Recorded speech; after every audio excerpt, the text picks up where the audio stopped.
Remember when cleaning a house did not mean filling a cart with bottles and sprays and wipes and pods, but instead meant knowing exactly which cloth to use, which corner to start in, and which day of the week each task belonged to? Today we are uncovering 12 cleaning habits your grandparents practiced every single week that kept their homes cleaner than anything a $20 bottle of multi-surface cleaner has ever managed to achieve. The first habit started before any other cleaning happened, and it was so simple that modern homes have completely forgotten it exists. Every single morning before breakfast was served, the floors were swept.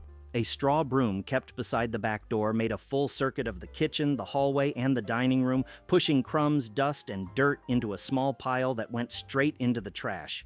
This happened every morning without exception because a grandmother understood something we have forgotten. Dirt on the floor does not stay on the floor. It gets tracked into carpets, ground into baseboards, and scattered across every surface in the house the moment someone walks through wearing shoes. The daily sweep kept the dirt from traveling, and the house stayed fundamentally cleaner because the mess was caught before it spread. We replaced the broom with a vacuum that gets pulled out twice a week if we remember, and we wonder why the floors always feel gritty. But sweeping only handled the surface, and grandmothers knew that real cleaning happened one day a week in a place most modern households barely touch. The refrigerator was emptied completely every Saturday morning, every shelf pulled out, every drawer removed, and the entire interior was wiped down with a solution of baking soda and warm water. Every jar was checked, every leftover was evaluated, and anything that had gone soft or sour was thrown away. Refrigerators in the 1950s were smaller and less efficient than today, which meant spills turned into smells faster and mold spread quicker if it was not caught early. The Saturday morning refrigerator cleaning kept the appliance functioning properly and ensured that nothing mysterious was growing in the back corner behind the milk. Today, we wipe up spills when we notice them, and maybe pull everything out once a year if something starts to smell, and the refrigerator becomes a place we are slightly afraid to look inside. And speaking of weekly routines, grandmothers cleaned something every Monday that most of us have not touched in months. The kitchen dish towels and cleaning rags were boiled in a large pot on the stove every Monday morning, submerged in water hot enough to kill bacteria and bleach out stains without using a single chemical. A heavy stock pot filled with water was set on the back burner. The towels were dropped in, and the water was brought to a rolling boil for 15 minutes.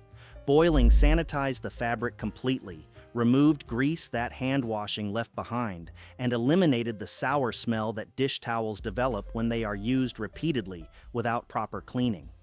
Towels that went through the Monday boil came out bright, clean, and genuinely sterile in a way that tossing them in a warm washing machine with detergent simply does not replicate. We buy antibacterial dish soap and wonder why the towels still smell after 3 days, and the answer is that we stopped doing the one thing that actually worked. From the kitchen to the floors, grandmothers understood that some surfaces required a level of attention that no mop could ever provide. Floors were scrubbed on hands and knees once a week, every square inch of linoleum or tile receiving direct contact with a brush, a rag, and a bucket of hot soapy water. A woman would start in the far corner of the room and work backward toward the door, scrubbing each section in firm circular motions, wiping the baseboards at the same time.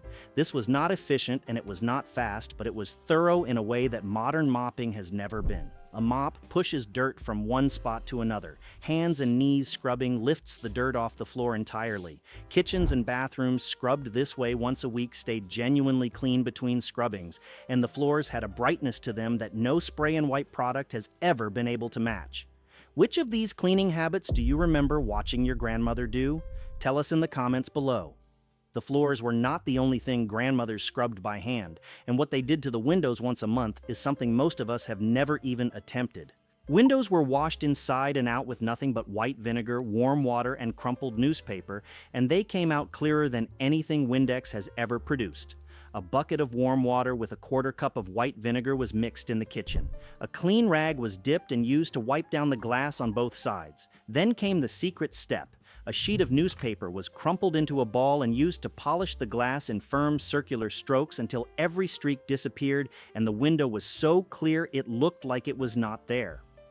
The vinegar cut through grease without leaving a residue, and the newspaper acted as the perfect lint-free polishing cloth.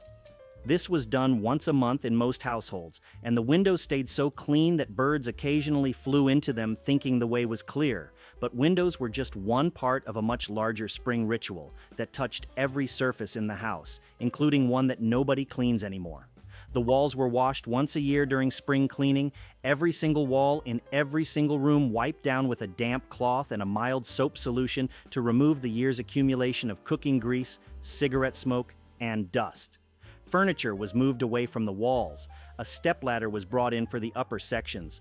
The cloth was rinsed and wrung out every few feet to keep from spreading the dirt around. By the end of the day, the room looked brighter even though nothing had been painted, and the air smelled fresher even though no air freshener had been used. We repaint when walls look dingy, and we never realized that washing them would have solved the problem for free. From walls to one of the most physically demanding cleaning tasks a grandmother performed, something that happened outside the house but kept the inside immaculate. Rugs were dragged outside, hung over a clothesline or porch railing, and beaten with a wooden or wicker rug beater until every bit of embedded dust and dirt came flying out in visible clouds. The beater was swung hard against the rug in a steady rhythm, each strike sending up a small explosion of dust that drifted away on the breeze. After 10 or 15 minutes of beating, the rug was flipped and the other side received the same treatment. The rug that came back into the house was lighter, brighter, and genuinely clean all the way through the fibers, not just on the surface. Vacuum cleaners pulled dirt off the top layers.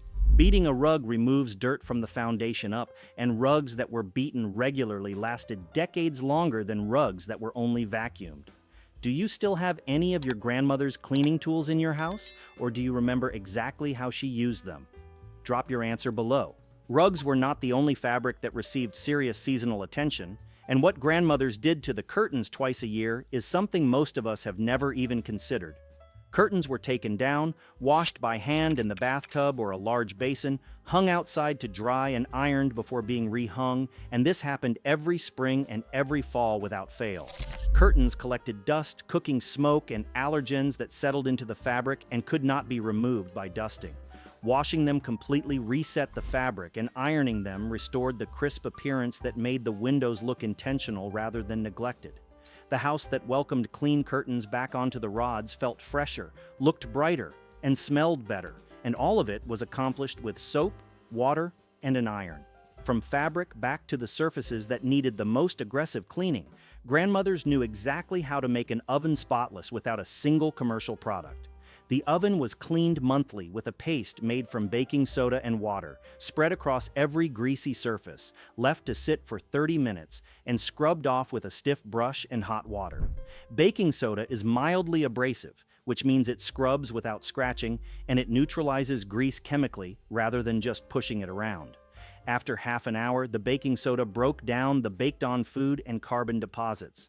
A damp rag and some elbow grease wiped everything clean, and the oven emerged as clean as the day it was installed, accomplished with a box of baking soda that cost 25 cents. We buy oven cleaner in aerosol cans that fill the kitchen with chemical fumes and still require scrubbing, and we never stop to ask why we abandoned the method that worked better and cost less. But the oven was not the only thing that received regular polishing attention, and what grandmothers did once a month to the family silver is a ritual most homes no longer practice. Silver flatware, serving pieces, and decorative items were polished monthly with a soft cloth and a small tin of silver polish, rubbed until the tarnish lifted and the metal gleamed like new. Silver tarnishes when it reacts with sulfur in the air, and doing it monthly meant the tarnish never had a chance to set deeply into the metal. A small amount of polish was applied to a soft cloth. The silver was rubbed in gentle circles until the black tarnish transferred to the cloth, and then the piece was buffed until it reflected light. We put silver in drawers and forget about it, and then we wonder why it looks so dull when we finally pull it out for a holiday dinner. From polishing to scrubbing, grandmothers had one specific method for keeping the bathroom sink bright white, and it involved a product we still own but rarely use correctly.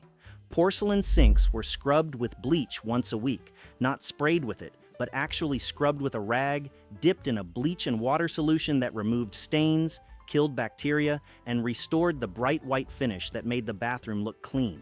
A bucket was filled with warm water and a quarter cup of household bleach. The entire sink basin was scrubbed in firm circles, paying special attention to the areas around the drain and the faucet where soap scum and mineral deposits built up.